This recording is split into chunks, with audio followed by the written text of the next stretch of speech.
Hello and welcome to Trading Movies. I'm Junaid, And I'm Omar. and today we're discussing Oppenheimer.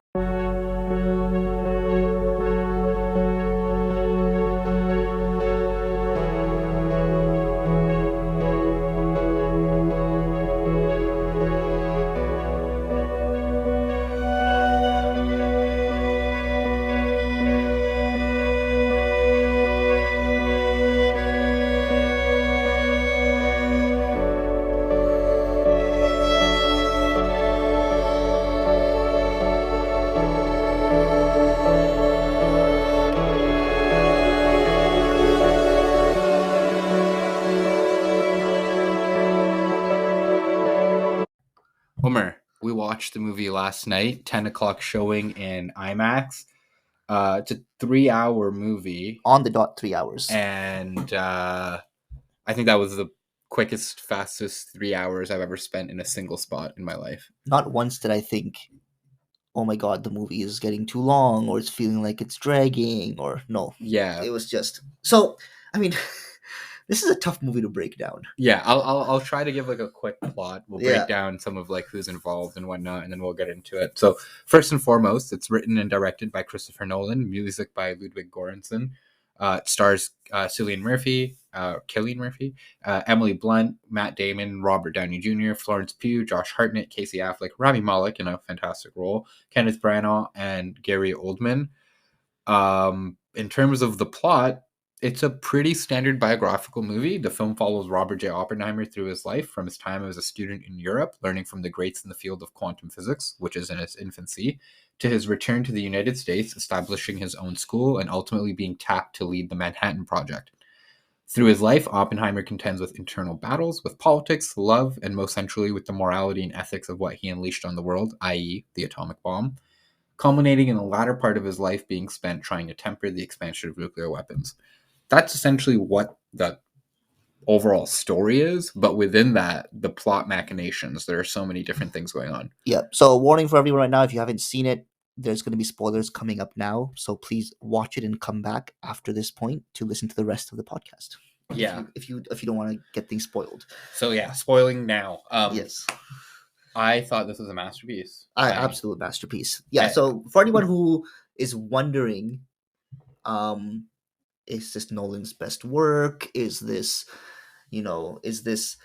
essentially, does this hold up with the other things he's done? Because we know it's going. We know it's a biopic essentially. Mhm. So does a biopic compare with things he's done in the science fiction genre, such as Inception and Interstellar and things like that? Does this hold up in terms of his filmography in that sense? So I don't think there's a question here. Yeah, I don't think there is. I think this is just I think this is his masterpiece. Yes. So far, at least. Yeah. I've only seen it once, and again, I saw it less than 24 hours ago, but the way I felt walking out of that movie, it's a feeling you rarely get. Yes, absolutely. Especially the ending of it. So there's a few moments in this movie that like plummet you. Yeah, that stand out. That really stand out. And the ending, the ending comes. Well, why don't we start from the beginning then? Well, why don't you describe what you liked about the ending? Well, what I liked about the ending was the culmination of the way his subjective mind is shown in terms of what he already was worried about when he was developing this entire bomb. You're talking about the visual of all of the missiles. Visual. Yeah. So now, and then when you see at the end a zoom into his face slowly, and as we're zooming into his face, we get quick cuts to modern day nuclear weapons, to the modern missiles, to him in a plane. It's chilling. Very, very chilling. And I think that's ultimately what the goal of this movie is, right? Is to make it so apparent what the power of splitting an atom is. Yes. How we've done it and what that really means, both practically and also philosophically, right? Yeah. And that's why he always goes back to, Prometheus, which is actually the book, his biography or autobiography, I can't remember which one, because he is the man who brought fire from the gods to the mortals, right? And that's the whole kind of lens by which he sees himself. Yeah. In terms of going back to the start, they do an excellent job, I found, of the makeup and hair, so like kind of what different parts of his life he's at. Yes. So at the beginning, he's got this big, wild, unkempt hair, and he's going through Europe, and he's a physics expert, and they show him as a genius, right? Like he's like, oh, I spent 8 months or 8 weeks in Netherlands, so I learned Dutch and I can give a lecture in quantum physics on it. Yeah, just like, okay, cool, yeah, casual. And I mean, the fact that the moment he's only in his mid to late 20s, and when he comes back to America, they're like, we're gonna give you a school. Yeah. Like it's impressive, right? So that early part of it is just him. It's actually the film just kind of drops you in the middle, right? It's just like him studying physics and him having these dreams about what we later realize is fission, nuclear fission, and the whole like first 20 minutes is just him going to different schools and learning. Exactly. So so I mean, generally speaking, I think anyone who knows Nolan knows he's not one to tell stories in a linear fashion. No. So this movie does a lot of quick cuts, lots of jumping back and forth in different timelines. What's important to know about this movie is it starts with, and we get the cue right off the bat. Like every Christopher Nolan movie, this starts as if you are at a climax of of like, it starts like at a running pace. Yeah. So you can't miss anything. A lot of people go into this thinking it's a biopic. I can take a washroom break. I know what happens at the end of the movie. I know, and I'm like, no, you cannot. Yeah, no, you really can't. You cannot, because otherwise you're just, at what point you come back in the story, what's going on, you will miss stuff and you will have no idea what's going on. So it sets us up with 1 and 2, right? Mm-hmm. It set us up with fission, and it set us up with fusion. Mm-hmm. And fission was the subjective Robert Oppenheimer view, Mm-hmm. whereas fusion was his objective view in terms of Strauss, Robert Downey Jr.'s character. Yeah. And that's what the movie essentially, with different flashbacks within those timelines as well. Yeah. But essentially, the movie jumps between fission and fusion. Yeah, throughout the whole movie. Yeah, and I think that's where the whole black and white piece on Robert Downey Jr.'s part. So this movie kind of, like you said, it jumps through a couple of different timelines. So he's at the beginning, he's in Europe and he's learning, he's a student. Then it's him as a young professor in California. Then it's him at Los Alamos. Yeah. And finally, it's him going through kind of the administrative trial for his security clearance / Robert Downey Jr.'s confirmation to become Secretary of Commerce. Yes. So those are all kind of spliced together, those 4 or 5 kind of distinct time periods in time. But I think what Nolan does is he weaves that narrative so well that, like, yeah, you have to pay attention, but I think it's coherent. Like, it makes sense. We went to the movie with 4 or 5 other people, and no one walked out of the movie confused. No one was surprised or didn't understand the movie. Everyone was on the same page. My sister was confused. I explained the movie to her on the way home. Okay, but then did she get it? Then I explained to her, and I was like, so you notice the black and white scenes, you notice how there was like a portion of it that's after after the bomb has already been made and used, and there's a portion of it where there's a development and all that's going on. She asked me questions and stuff, and then she's like, okay. It makes sense. It made sense. I have a feeling this movie is going to create hours of content on YouTube of like essays and analysis and like, indeed, the language used here, yes, very predominant. Yes. Indeed, yes. Exactly. That kind of stuff. Just like the very pretentious kind of over-analysis of the movie. I think there's a lot of kind of standard Nolan stuff in this movie as well. There's the music is fantastic, and the lack of music, like the use of silence. The use of silence, yeah. So we'll get into that a little bit more when we get to some of the scenes. I think also like just the beautiful way in which the movie is shot. So the scenes in Europe, the way the buildings are captured, but particularly it's the landscapes in New Mexico at Los Alamos. Yeah. Which it was breathtaking. Yes. The scenes where they're like riding horses, I'm convinced they only ride horses so that he can like take, awesome shots. Very handsome, good looking. And this is why, please, we recommend you watch in IMAX. Because they really come to life in IMAX, these scenes. Both those scenes and the more CG scenes as well, like the dreams of fission, and also the main kind of centerpiece scene, which we'll get into a bit later. Those all come alive in IMAX. Yeah. It's a different story.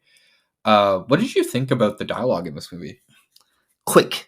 Very quick, but that's Yeah. expected from a Nolan movie. It was witty. I thought it was good. Yeah. I thought it was probably some of his best work. Yes, I would say so. I think because it was grounded in history, and it was kind of grounded through,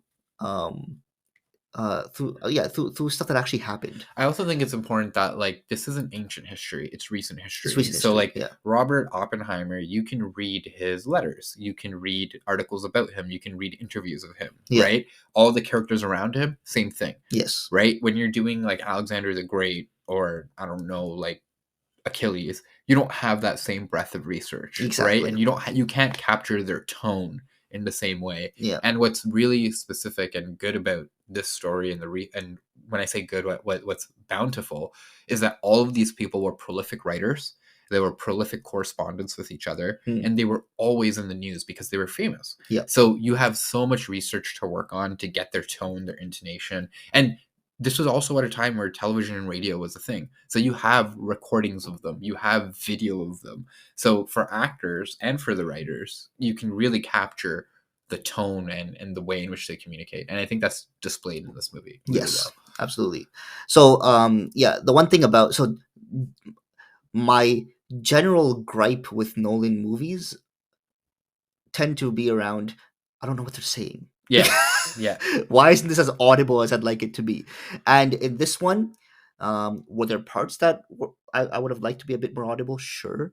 But generally speaking, it was fine. Yeah. You got all the conversations, even the parts where music was really loud, background noise was really loud, and they were talking. You were able to pick up what they were saying. Yeah, you generally got the gist. You got the gist of what they were saying message. and the message and stuff. So essentially, there's no that's something that, like Tenet, for example, is like, what are they talking about? What are they saying? Like, Yeah, Tenet, Bane in Yeah, Batman. yeah. Yeah. So that's generally been something that's like, well, why is the dialogue always iffy? If you remember The Dark Knight, they had to re-release the audio. Like the first The weekend. Dark Knight Rises, right? Yeah, The Dark Knight Rises. Yeah, Because of Bane. Yeah, because like apparently like that first intro scene when he's on a plane, like no one understood what the hell he was saying. Yeah. So they were like, we need to redo this. Yeah, and then they fixed it up. I actually remember that because I remember reading that they had to fix that up when I went to see the movie. The other thing about this movie, I love the subtle details, and the subtle details of, if you remember the very first scene of the movie, it's a very quick scene again. It's essentially it pans in with a little, I guess, puddle and the rainwater coming down into it, and then we get to and then at Oppenheimer's the end face. and then As a young boy, or a young man. And then it just goes right into the whole, he's a student and this and that, and then it ends with him in front of a river, or it's a pond. In front of a Princeton. pond at Princeton, and we see trickles of rain Yeah. in the pond, and Same him thing. staring in, but at a completely different point in his life. Yeah. I thought that was really cool. And the dichotomy of those two scenes are important as well. In the Yeah. opening scene, it's a puddle in an urban atmosphere or Yes. environment, and in the end, it's like a very natural pond with greenery around it. He's young in the first one, he's old in the second one. In the first one, he's got hopes and dreams. In the second one, he's realized those dreams, and he has to contend with what he's unleashed. Yes. Right? Yeah. Because in the beginning, he's dreaming about all those things of fission, and then by the end, he's seen it. He's right? seen like, it. And that's the clever part, is those images and those visions he had. And I think some of that is also Nolan getting in his bag as a filmmaker, because as a filmmaker, it's like you see these images and then you have to turn it into something real. Yeah. Right? So that's where he's channeling his whole like filmmaker thing. He does it with Inception too. Yeah. Right? Where it's like if you look at the cast of Inception, it's kind of like JGL's character is a producer, Yeah.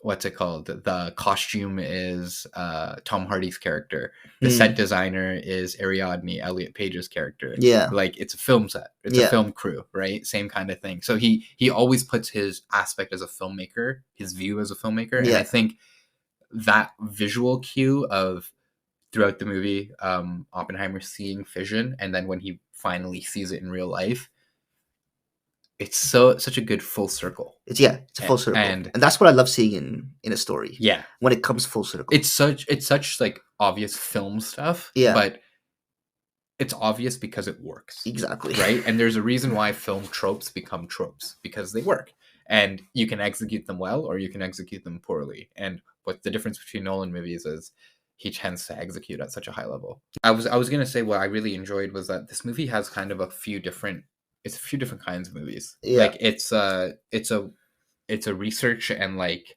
science movie. It's a putting the team together movie, right? It's Yeah. like it almost feels like a heist almost the way they're Yeah. working.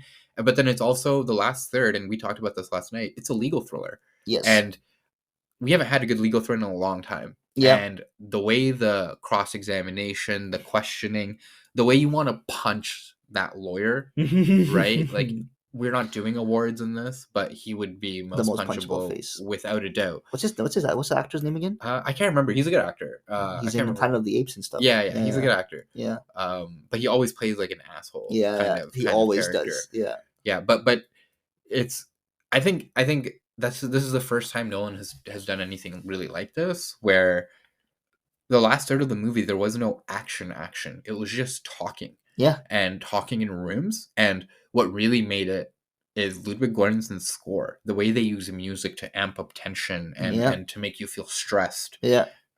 It was the last third. I was like gripped to my seat. Yeah.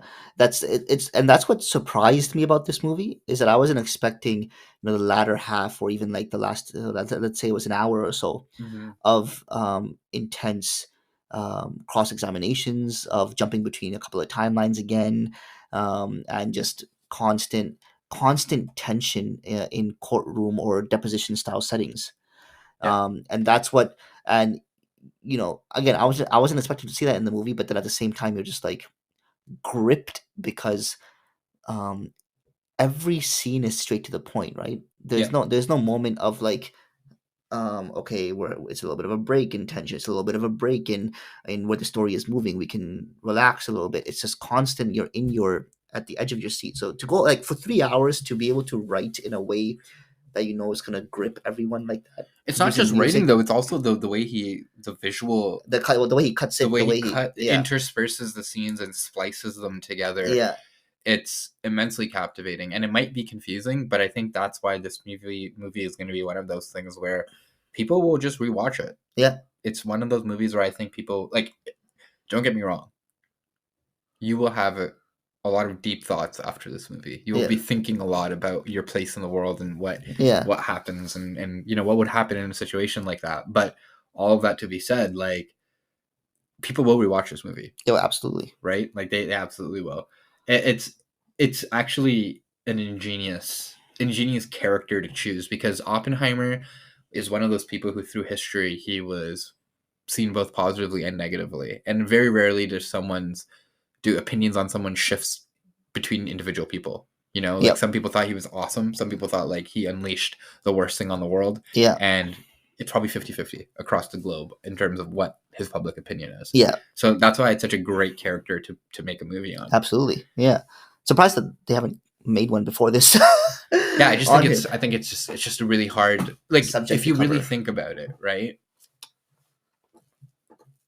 Nolan made a captivating movie about a bunch of guys thinking about physics. There isn't a lot of them engineering. There's that one scene where they're putting the bomb together, but they don't show brief. But it's brief, and really it's used as like a visual cue to show how the progress is going forward on the project. Yeah. It's not meant to be like, here's a serious technical issue we need to solve. They're not doing a lot of science in this movie. They're just having conversations, right? About like they're having like brainstorming sessions. Exactly. See, the thing with this is I think Nolan's aim was not to provide us with 3 hours of science. No, and provide us with 3 hours of this is how you make the bomb. No. His point was, we all know they made the bomb, right? There's science behind it. I'll give you a brief summary over what that science is through some dialogue, through some visual cues. And the main question we're asking is, we're trying to look at the emotional and the psychological state of Oppenheimer. Yeah, what did the people who are creating this thing that changed the world feel? So we're looking at the people, and we're looking at the after effects. We're looking at before. We're looking at the questions asked, and how big building it was engineering work.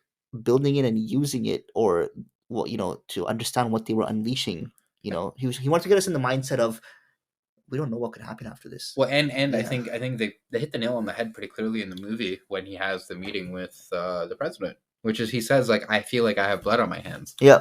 Right. And that's not what I went into this for. It wasn't. Yeah. It wasn't just to kill people. Right. Yeah. It was to end a war. Yeah. And then he has that realization that no matter what weapon he builds, they'll find an excuse to use it. Yeah, and where this movie, the one scene, well, there's many scenes, but the one scene where this movie, I think, asked you a huge question, in terms of the big scene in this movie, I found that was like I was being put in that situation. What would I do?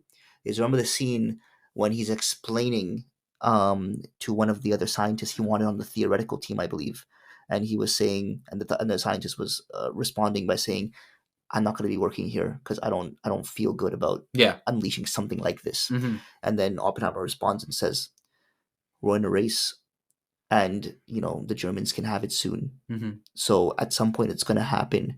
We have no choice but to stop it." And then so when that scene was when I put myself in his shoes, and I was like, would I think the same way? Would I also think, hey, if I don't come up with it, they're gonna come up with it? Yeah, and I think that's another aspect where we need to remember that Oppenheimer was a Jewish person, right? Yeah. And the Nazis were building this weapon, and it was knowledgeable, at least in the circles that he traveled in, which is academic circles, that they were very anti-Semitic. I don't think that's particularly now something that's controversial to say, right? So he had a very personal aspect to this as well, both as an American and as an American of Jewish descent. Yes. Right. And that's what he also mentions, right? He's like, we have a competitive advantage, which is that we're not anti-Semitic. Yeah. Right. Like we can get all of those people that they will disregard, all of those excellent physicists, and we can just bring them over. Yeah. And again, that's one of those things where it's the individual's motivation, right? And the rationale and the reason for the decisions he made. And more importantly, how he lived with the consequences of those decisions. Yeah. That's what this movie is about, and there's no one who has made such a fundamental gear shift forward in the last 100 years, 200 years, like Oppenheimer did. Exactly. And speaking of Oppenheimer, I think like we can't continue this conversation without talking about Cillian Murphy. Oh, absolutely. So first of all, just cheekbones for days. I mean, honestly, I can't think of someone who would have been better suited for that position. He was fantastic. Yeah, amazing performance, and his look was. So he's handsome. He's dashing. He can play very serene and philosophical, but then he also has this charisma and this energy. Yeah, which explains why people are so attracted to him and drawn to him, both sexes, right? Yeah. Both because of his brain and because like he just exudes that energy that you want to be with him and you want to be around him. Yeah. And yeah, Cillian Murphy, he nails it. Oh, absolutely. Probably an Oscar-worthy performance. In my opinion, he's going to be nominated for best actor. Has to be. Hands down. And I think Damon, RDJ will be fighting for supporting. Yes. And I think Emily Blunt gets supporting actress. I mean, in my opinion, I think RDJ is the one who should get the supporting. Yeah. Yeah. But I think Damon also has the opportunity because it's such a small role and he's packing such a punch with it. Yeah. That they like it's kind of like Wolf of Wall Street and how McConaughey got the Oscar for that. Like True. It was like 30 seconds. Like he's in the movie for like a 5 minute scene. Yeah. Like it's one scene. Yeah. Right. And that's kind of what he's doing in this movie, Matt Damon, is he's just kind of bringing it. Yeah. Like when he yells at that scientist, it's the fate of the goddamn. Yeah. It's like, okay, it's the most important thing in the history of the world. Yeah. Or something. Yeah. It's in the trailer. Yeah. And like, and when you see, you're like, hey, Leonardo DiCaprio meme. Like, and he was actually one of the people in the movie that had some of the funnier lines a couple of times. Yeah. He had some of the wittier lines. Yeah. He had some comedy. Like, oh, we'll just kill him. Like, or we'll hang you or something. Yeah. Exactly. Like he just says like very casual. But I think back to like Cillian Murphy, it's very hard to balance like what he's doing in this role. It's a very delicate role, and like when you're acting against someone like Damon, who's like so gregarious, you have to be even keeled, but he still comes off as cocky and confident. Yeah. Right. And that's what the real Oppenheimer was like. He knew he was smart, and he didn't mind telling people that he was. Yeah. And Cillian Murphy exudes that really, really well. Yeah, absolutely. You could tell. Yeah, I mean he kept you hooked on his performance. Yeah, every word he said, you were locked in. Yeah, you were locked in on his performance. So most definitely, I think he deserves an Oscar. Yeah, and you can see why. Like they also did a really good job of like women being really attracted to him. Yes, like all the time, the women are like not throwing themselves at him, but you could tell they're like they notice the glint in his eye. They're like, what's going on there? Like, why is this guy so interesting? Yeah. And even at The that blue eyes. Yeah, it is the blue eyes. The But blue eyes. you know that one scene I really liked is when the first time he's talking to Emily Blunt at like that cocktail party. Yep. And that blonde lady walks by and she's like, "You two okay?" Yeah. And he's like, "Yeah, we're fine, whatever." And then at the end of the movie, you find out that Cillian Murphy was also sleeping with the blonde lady as well. And you're like, "Oh, okay, makes sense." Like Oppenheimer. He was bald. Yeah, I mean, he's a horrible person, horrible husband. He was not a great husband. No, and you know what? That's a great segue to what I think might be the like biggest takeaway performance. Emily Blunt was amazing in this movie. A limited screen time. But in that time that she was in, again, that's like another McConaughey kind of thing. She plays a tortured person, an educated person who, because of her time, is forced to become a housewife, right? Or menial work. And she's angry at the world. She's angry at her situation. Yeah. And that scene when he comes back and the baby's crying and she's drunk was harrowing. Oh yeah. So sad. That was something. And every time they show her with the kids, the babies are crying. Yes. And that there's a legitimate reason. It's because like she doesn't want to do it. Right? Yeah, she doesn't want to be a mother. Yeah, and she's also dealing very obviously with like alcohol issues.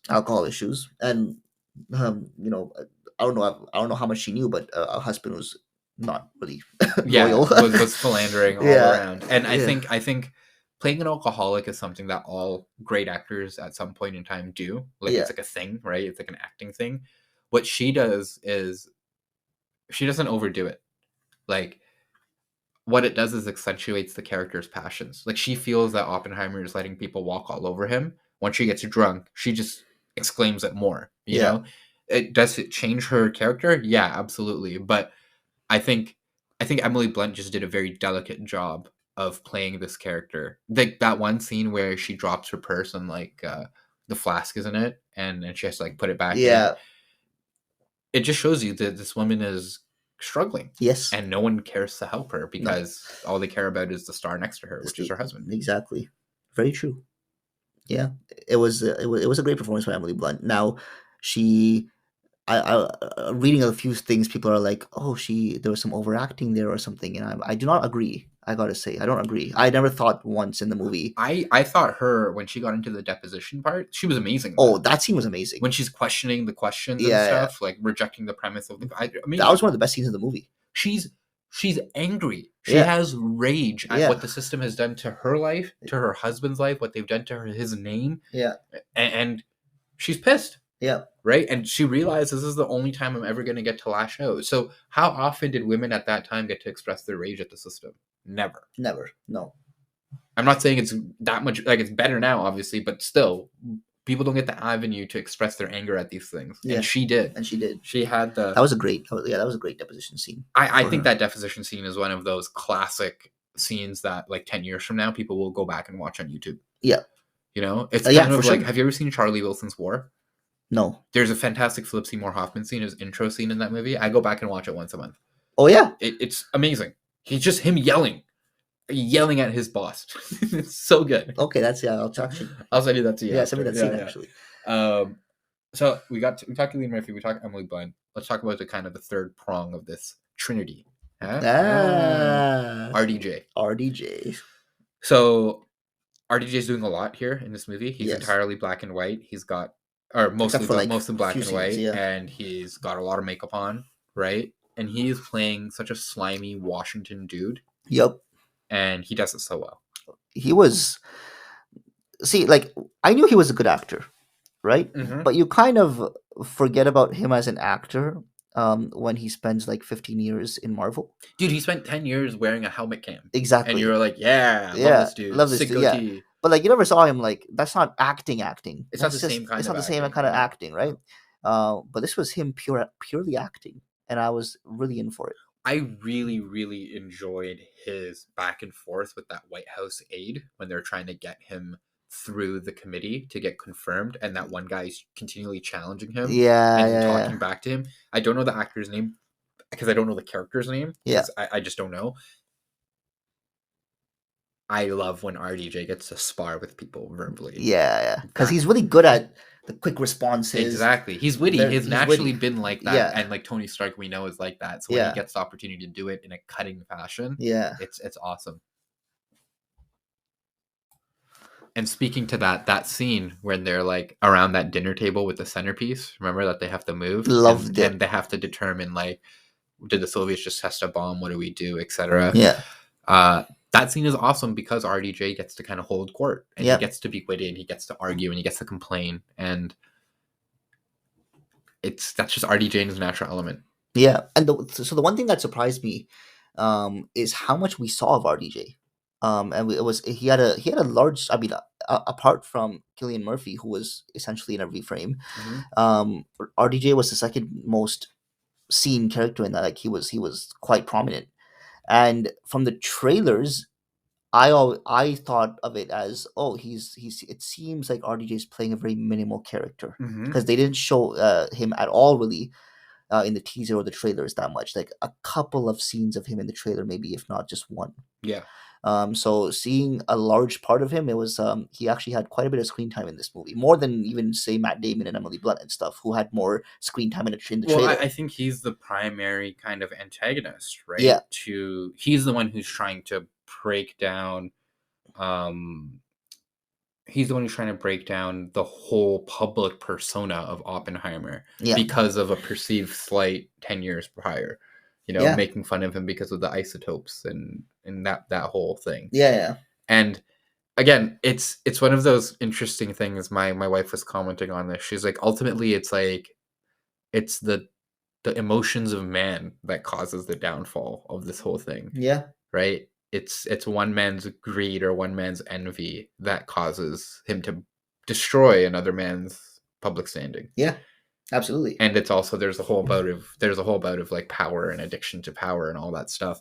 But you're right in a sense that he is the co-main star of this movie. Yeah. At least for the second half of the movie, he's in it more than Cillian Murphy is. Yeah, essentially. The second half, like the whole black and white part, is essentially just him. Yeah. He is the guy who's anchoring it all. Absolutely. And you can tell kind of with the promotion too. He did a lot more of the promotion than Cillian Murphy is not one of those guys who does promotion. Yeah. RDJ was everywhere. He'd wired 10 questions. He did the GQ, like going through my rules. Yeah, like he did all that true. stuff. Him and Nolan did the Google most searched questions or whatever. Yeah, for sure. The other thing about this movie was the surprise appearance of Rami Malek. Did you know about him going in? So I heard that he was in the movie, but I thought it was like a classic Nolan thing where he would be like a butler. Yeah. for like you'd see half his face and you'd be like, "Whoa, Rami Malek, sick." I had no idea he was in there. So he comes in the first, like his first few scenes when he was in, he didn't have a single line. Yeah. And I was like, it's just literally he's literally in for like a few scenes where he's handing a paper over or sitting next to a guy and he doesn't have any lines, and then he has a few lines in the deposition in the courtroom after. But I was like, man, this is a big actor. But he was so good in that role. He was really good in the role. Yeah, the way he just destroys Strauss. Is it was amazing. But it was such a, it just reminded me again. I was like, what these like. The privilege Nolan has with these, or the privilege they feel they have to work with him. Yeah, essentially. Yeah. I mean, you look at that's a Oscar-winning actor who's in the movie for maybe 8 scenes and has probably 10 lines of dialogue. Yeah, exactly. Crazy, insane. If you look at the actors in this movie, it's like the who's who of massive actors, and then you have people who are in it like for very small amounts of time, but they're huge. Like Florence Pugh is a massive star. Yeah, massive star. This role isn't anything special, but she gets to be in a Chris Nolan movie. Exactly. Right, and I don't like this characterization. I don't like the way she's written. I don't like the way her lines are. She's my least favorite part of this movie, but still, he got Florence Pugh to do it. Exactly. Like that's. I don't, and the thing that it comes. I don't think these actors, when Nolan calls them with like, "Hey, I have a script," I don't think they care about the script. I think they're like, "Yeah, I don't care what you want me to do." Yeah. Yeah. So right. So I'm pretty sure Florence Pugh was a yes before she even read her part. Absolutely, she was a yes before. Yeah. Everyone is a yes at this point. Like if he asks you to be in a movie, you can guarantee that you're getting a few things: a summer release, a global audience, premier schedule with all of the fixings when it comes to promotion, right? You don't see that in every movie anymore. You know, around the world, people are gonna see this movie, and you know it's gonna kick your career up to another level. Like there are very few movie makers of this ilk anymore. Exactly. And we're seeing two of them this weekend, Greta Gerwig and Chris Nolan. And Greta Gerwig is still getting up there. She's not there yet. She's not there yet. But yeah, Nolan, exactly. like Nolan's been there. but he makes what? When was the last movie he made? Tenet? Tenet. What was that? 2020. 2020, but that was delayed as well. Well, initially it was 2020. I think did it get delayed to 21 because of COVID? Yeah, I think so. Something like that. Yeah. Or wasn't it 19 and then it got delayed? Something like that. Because it typically takes him like 3 or 4 years to make a movie, right? Yeah, because he had Tenet in 2017. He usually has like a 3 to 4 year span, right? Like Tenet 2017, Interstellar 2014, Dark Knight 2012, Inception 2010. So yeah, 2 to 3 year span, 3-4 years. The other guy who I want to quickly mention, I don't know if you noticed him. I doubt you noticed him, because he was in for one scene. I think he had one line. A former NHL player who named Sean Avery. Sean Avery's in this movie? Yes. What? He was the weatherman in the tent. Oh, before they were about to hit the bomb and they were worried about the weather. That's so random. Why? He was the weatherman and he called in and asked something about the weather, and that was literally, he had maybe one more line and that's it. Why is he in this movie? I don't know, but he was there. You know who I really liked in this movie for like one scene? Gary Oldman. Yes. As Harry Truman. Gary Oldman. I don't even think he's credited in the movie. Like he is. He is credited, yeah. He was so good as, oh my gosh, he was awesome. So good.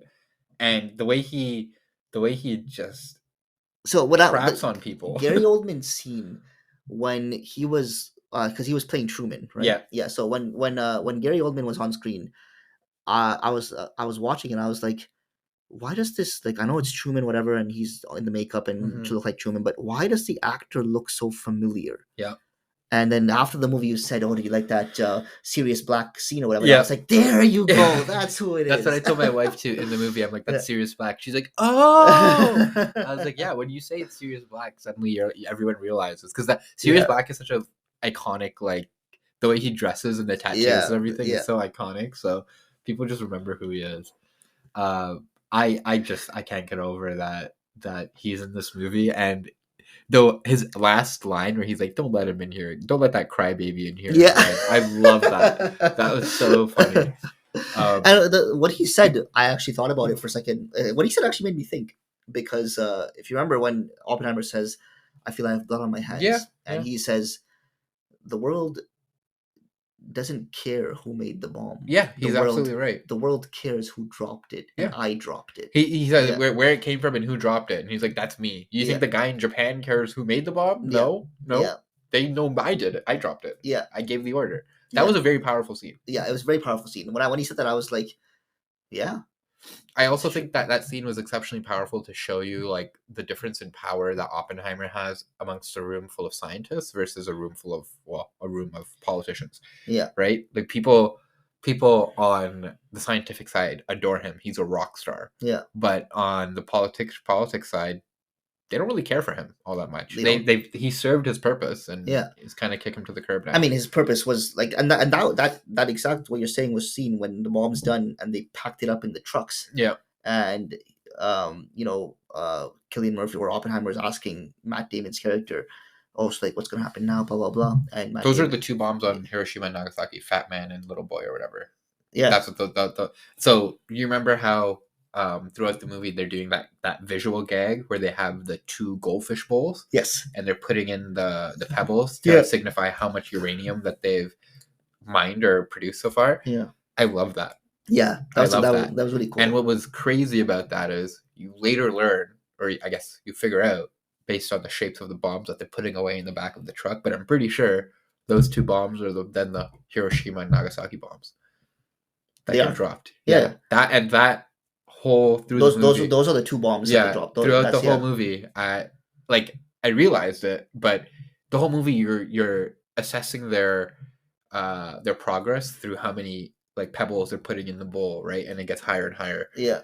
And you don't realize that really what you're doing is you're assessing up until the point where hundreds of thousands of people are going to lose their lives. Exactly. Yeah. And in most movies, like in Moneyball, for example, it's like you're so hyped. It's like you're winning a championship. Yeah. But in this movie, you kind of get excited about them like accomplishing this thing, and then you realize like what's the outcome? The outcome is horrible. Yeah. And I think there's no better time than to talk about what is probably going to be the most memorable scene of this movie. Absolutely. We can't forget to talk about the main thing. Yeah, which is why they were in New Mexico in the first place. Yeah. It's the explosion. Yeah, which Nolan was very keen on showcasing in the right way.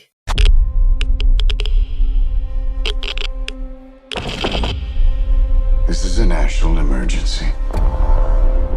Detonator charged.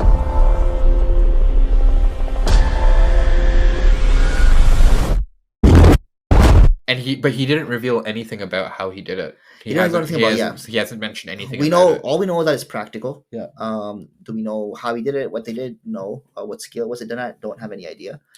I think that framing that scene though, it was really, really, really pressured up with the music, the tense music, the pace of the music's increasing. All of the characters are stressed. Josh Peck from Drake and Josh, remember he's doing the key thing, and like his like sweating his hands over the red button like to cancel it. Yeah. And all of the different teams. There's like one team that's like medium range, one that's far range, and one that's far range. The way they're all preparing, and you know what's coming. Everyone knows what's coming, but then when it finally hits, I've never had an experience like that in a movie. No way. Yeah, because when it hits, it's silence. Complete silence. Complete silence. Pin drop. Yeah, it's pin drop silence in the theater when it hits, and there's no music. There's no and the sound wave doesn't come at you until after it's exploded. Exactly. For like 15 seconds at least. So then all you were seeing was a ball of fire. Yeah, that's all you see is a ball of fire, and then it's almost like someone hits unmute, and the sound wave hits. Yeah. And the sound of it just and I think this is back what we were talking about, that full circle piece. So the bomb goes off, the initial blast of light happens, and then everyone kind of gets up and they have these special lenses to look in or goggles or whoever based on who you are. And Oppenheimer sees those images that he's been seeing for the last 25 years. Yeah. Of fission, of the sparks connecting, of the atom splitting, right? Yeah. And that's where he has his eureka moment, I guess, or his realization of like, I did it, and now I can't put it back. The toothpaste can't go back in the tube. Yeah, it's out now. Everything has changed. Yeah. To display all of that with no dialogue and just visuals of an explosion was brilliant. Yeah, it was amazing. That it was done to such a it was so detailed and so like perfectly adapted. I don't know. Right after that scene, because that scene is so bright at a certain point, when it ended, I did a quick glance at our row, and everyone in our row, so all of our friends and family, were all in awe. Yeah. We were all just mouth agape, whoa, what did we just see? Yeah. And no amount of Omar and I talking about it can really do this explosion justice. Yeah, no, we can't. It's funny. I really wanted to contrast this with Mission Impossible in a sense that we all knew what Oppenheimer was about, so we all knew at some point there was going to be an explosion. Yeah. Particularly knowing that Nolan is who Nolan is. Yeah. Contrast the way that was handled with the way the bike jump was handled in Mission Impossible, where we got probably 25 to 30 minutes of YouTube content about the jump. We got interviews. We got so many clips.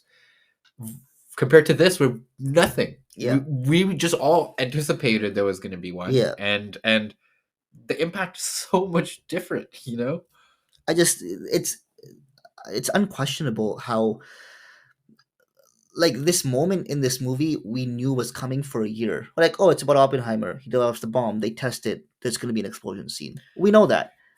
All right. Yet there's no need to give us months of preamble. There's no need to give us months of, here's how we did this practical effect. Yeah. It's going to be the most amazing cinematic experience of your life. Well, there was nothing like that for 2 hours. You knew what you were going to get, and you're going to see it in the theater and get surprised in the moment. Yeah.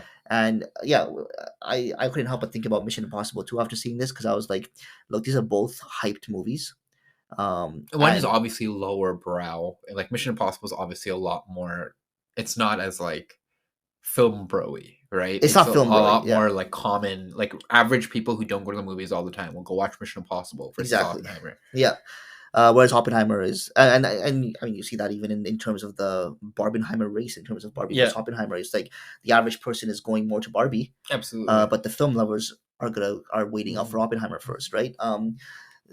The comparison was because the hype that Mission Impossible built up, I was like, okay, whatever. Now I'm in the movie. I've already seen all this on YouTube for 3 months leading up to the film. Yep. And with this, it's like this is a moment that I know is coming, but I've seen nothing of. Yeah. Nothing of, and it really hit. I can't put into words that feeling of seeing something in a movie that you expect it to happen, but when it does happen, it blows everything out of the water. Yeah, when the first sound wave hits after the bomb, I don't know about you, but I jolted in my seat. I did too. Yeah. And I know there was a point where it was quiet, like one of the now there was a point because when he says the dialogue as well, the line from the Bhagavad Gita, which is I'm now death, the destroyer of people. Or whatever. Destroyer of worlds. Destroyer of worlds. Yeah. So that line comes, and then after that line, we get the sound. It was a visual treat, and I think experiencing it in IMAX was absolutely the right way to do it the first time. Absolutely, yeah. I think overall we can't sing this movie's praises enough. I'm sure we will have more critiques of it when we see it a few times, when we see it at home, when we see it in parts. But in terms of watching it one time, a 3-hour sitting, we got out of the movie at like 1 a.m. to 1:30. 1:10, 1:15. And all of us stood outside and we just talked about it. Yeah. So it is thought-provoking. It is engaging. And ultimately, when you have this number of people who are excellent at what they do, actors, directors, cinematographers, musicians, writers, it's rare to have such a high-quality piece of work in this fashion. Yeah. What the emphasis I want to put on this movie is, see, generally you leave a Nolan movie, you leave a movie like Inception, Interstellar, even Dunkirk, even Tenet. You leave movies like that and you come out and like you talk to your friends, you have like dialogue about, oh, what was this, what was that, did you get this part, did you get that part? There's so much to talk about, right? Yep. When you see this movie and you leave, there's so much to talk about, yet there's so much for you to internally think about. Yeah, that's what this movie is ultimately about. So that's why, like, I woke up this morning thinking about the movie again. Yeah, and I was just and I've been thinking about the movie ever since I've seen it. It's just internally thinking about it. Or you end up on like a rabbit hole on Wikipedia. And this is the first time ever since seeing the movie that we're getting into that I'm getting into a deep conversation about the movie, because we talked a little bit about it after the movie yesterday. Like, it was really cool. The way he presented the story was really cool, and but how it like internally makes you like think is not something that I've talked about, because it's what he does. And the one thing Nolan says with his movies is that he tries to find resonance with audiences. He wants to, the endings and everything are really important to him because he wants us to leave and see how much the story resonates with us. And I think he did his job well in this one. Yeah, I think there's going to be a lot of people who are now suddenly interested in a non-proliferation treaties for like nuclear weapons. And exactly. And like, let's talk about SALT I and SALT II treaties in 1980 with Ronald Reagan and all that fun stuff. I mean, both of us have done degrees in university where we've done more research and stuff into non-proliferation treaty and understanding the nuclear race and things like that. But I think people who don't have that, if you're worried about nuclear weapons, I recommend you don't read about the fall of the Soviet Union and the number of nuclear sites they had that then went unsecured for a long time. Just don't read about that. I put my Letterboxd in for this already. I gave it 4.5 stars. Yep. Nothing less. I think my only weak point again was the way kind of Florence Pugh was written, and some of that aspects of that I didn't really love. But that was, she was in what, 3 scenes? Very little. 4 scenes? Yeah, very little. I did like the gag about the flowers. That I found really funny. That was funny. Yeah. I don't know why I found that so funny. It was. I think that's the one. I think I found it funny because she never once is like, bring me flowers or like anything like that, and he just does it, and he's like, and she's like, you should know I hate flowers, and it's like he's just kind of like, how? I found that funny. Like that was like the plight of man, even in the 30s. Yeah, it's true. But I thought that character could have been like, you could have given her one more scene to explain why she was the way she was towards Oppenheimer. Like they had such a fractious relationship, but it doesn't really explain why they had such a relationship. It's like they slept together once and then they hate each other and like each other. I didn't get that. Well, they sleep together, and like he doesn't show much of it, but it's implied that they're in a relationship. For some time. I don't know what the time frame was, but sometime they were, because they were seen together a few times and things like that. So they were definitely in a relationship. Why their relationship was so tumultuous, I don't know. I think you could have also just done the classic. I think not the classic, but there's the whole piece about the man who's so obsessed with his work that he can't give any of his personal life attention, including the people that he like or the woman that he loves. Yeah, that's a pretty classic trope, and I think that happens pretty regularly. I think also, though, her characterization, her death was meant to provide more paranoia to Oppenheimer, right? Because he believed like that could have been a conspiracy, that the government could have killed her, right? Because she was a communist, and I think that's another kind of piece her role plays. I think Florence Pugh, in and of herself, is a very electric actress, and I'm there for her in any movie that she's in. If you haven't seen Midsommar, I've seen Midsommar. Do it, like anyone who hasn't, please do it. I kind of hope that she gets another chance in a Nolan movie, though. Like, I would love to see her in another Nolan movie. Yeah, for sure. Because she's just a young, vibrant actress who can do a lot of different things. She can be comic, she can be serious, she can be funny, she can be action star, What we know about Nolan is that he does tend to go back to some of the same people. Oh my god, in this movie, he had so many of the same people. Exactly. So many. I mean, Florence Pugh could be on that list now moving forward, whether it's another small role, whether the role gets bigger. Like, I mean, to be fair, I don't see Nolan ever doing, like, a movie where, I guess, a female is a lead. I want to see that, though. I'd like that would to see be that. So interesting. It'll be interesting to see, but it doesn't... His lead characters are always handsome men who wear suits or like nice clothes. If you think about it, like those are always his leads. James Bond is perfect for him. James Bond is perfect for him, but like, and then the only time he really changes it is in Tenet, where the handsome man is black, but he still has Robert Pattinson doing the same thing. And the whole point is like that's his avatar. That's how he sees himself. He always wears a suit. He's always dressed like that. That's how I feel like the way he visualizes movies is like he's in like a first person shooter. Yeah. He needs to be in the driving seat for him to make the movie, and I don't know if he can. I would love to see him try to make a movie with like Emily Blunt as a lead, or Florence Pugh as a lead, or even like, who's a good actress who hasn't gotten a lot of great roles? Angelina Jolie. Like, it would be great to see someone like that given a Nolan budget, because we have a lot of stars who, like Zendaya even, we have a lot of stars who are women who don't get the budgets. Honestly, it was Margot Robbie. She's a good actor. Just do it. Yeah. Just do it. And people, everyone's like, oh yeah, but like, oh, she's Barbie and she's, what is it called? Harley Quinn. But have you guys seen Focus? Have you guys seen Wolf of Wall Street? She has range. I, Tonya. She has range. She's got range. You just got to give her, even Babylon, honestly. But you can't complain about women's movies if they don't get the opportunity and the roles and the scripts, It's like, give them the opportunity and they will knock it out of the park. Barbie's an example. Right? Yeah, absolutely. It's an example. Yeah, but like I think they would flourish in his movies. I think you know what? Instead of doing a James Bond, Chris Nolan heist movie. I would, because like in most of his movies there's a heist, whether it's a dream heist, right, or like a Tenet reverse time heist. Yeah, give me a normal, regular, like let's rob a gold bullion store or something. I don't know, but I would love to see Nolan do that. Yeah, me too. Honestly, I would. You know who else would be actually good at his movies that I would like to see a good actor in his movie? Ryan Gosling. Yeah, well, Gosling is just awesome. Yeah. But he's just so in love with Eva Mendes, and he just loves his kids so much. Like, he doesn't need to work. He's just like, I love my wife. I'm just going to do a movie here and there. Yeah. He's like, my kids are going to go to private school in LA. It's so cheap. I guess I'll take $5 million, I guess. Fine. Yeah, but anyway, but that being said, yeah, because Nolan, he likes going back to his repeat actors.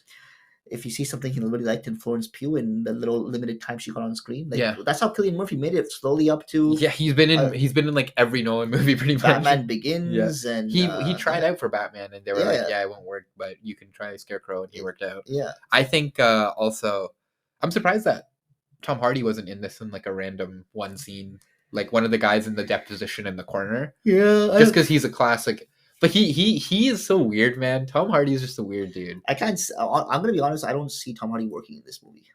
No, but even as Even as one of the side guys, I don't see him working. I think he can't work in it because he's too big of an actor now. Yeah. But I could totally have seen him 10 years ago. He could have been a dude with a thick German accent. I could have totally seen that. Really? I just don't know if he has the acting chops for that. I think he does. Yeah? Yeah, man. Okay. I think he does. Yeah? After Bane? Come on. True, he did do really well with Bane. He was born in the dock. Yeah. It's just he's one of those actors that I mean, he's been in some good movies and stuff, but he's never one of those actors where I've been like, oh, what an actor, what a great actor you are. He's been in Venom, he's been in Mad Max, he's been in Dark Knight. Hey, but in Venom, he's going for it. Okay, in Venom, that's not easy to do. He was in Dunkirk, but how much acting did he was a pilot who had again a whole mask and stuff over his face. Yeah, and helmet and stuff. You barely saw his face. He's one of those dudes who's so handsome, but apparently hates being handsome. Yeah, he's like, I'm just gonna put a mask on every time. Every time Nolan has him in the movie, he's masked up or something. Yeah, he is. So Omar, we have gone on about Oppenheimer. I think you recommend this movie. I think I recommend this movie. Do you have any closing thoughts about what you think, what you feel? My closing thoughts are: Christopher Nolan wrote this script in the first person. Yeah.